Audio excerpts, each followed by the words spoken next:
Trying to capture good footage of our travels is always a challenge.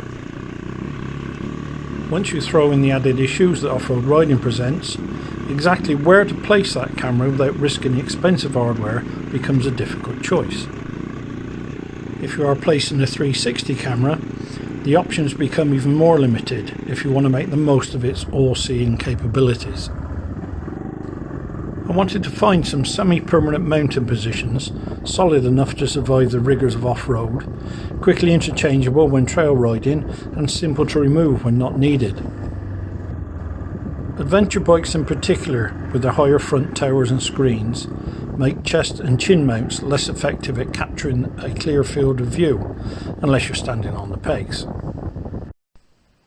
To give me a fighting chance of finding somewhere usable to place my Insta360 RS, I also purchased their motorcycle mount bundle. This has given me enough options to create the mounting positions I prefer, for a balance between good video footage and camera damage limitation. It has taken a fair bit of trial and error to decide on my final 3 positions, but I am now reasonably happy with the results. So here are my solutions. I was trying to resist mounting anything on my helmet, but if you look logically at the requirements of 360 photography, the only possible place is on top of your head. This gives you the access to the 360 field of view and gets the line of sight above that pesky front tower. This, I feel, will be my go-to camera position in the majority of cases. I know the 3M sticky pads have a good reputation, but I feel happier using an old Nokia phone lanyard as a safety line. This front position has given me some of the most satisfying video footage.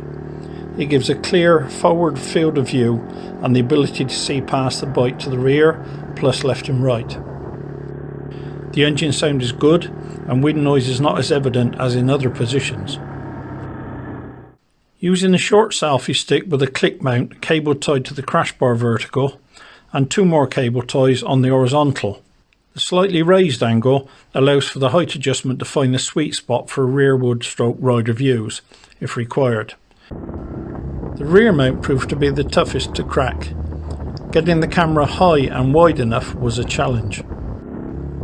Able to see forward past the rider and giving great views of where I've been, it gives me the option of a different perspective for my rides. Finally, I combined the claw mount with the helmet mount. The Insta360 claw mount works well on the bigger diameter bars, but I feel it struggles to maintain a grip on the smaller ones. I have laid the claw mount down and cable tied the ball grip to a second pannier bar to stop any rattle. The extender is just tight enough to allow it to be folded, and yet another cable tie acts as a brace to stop the bracket dropping too far under severe conditions when it's folded out. Hopefully it will be high enough to be protected on the average fall and will fold back in if needed, fingers crossed. These are the most usable positions I've found so far, but there are many more mounting points possible with the motorcycle mount bundle, so the testing goes on. I'll update you if I have any major breakthroughs. I will say that activating the camera in any of these mounting points has been made very much easier with my purchase of the GPS Action Remote. The wrist strap and record notification light gives me easy access and confidence I'm recording when I can't see the camera. But I'll save the details for another time.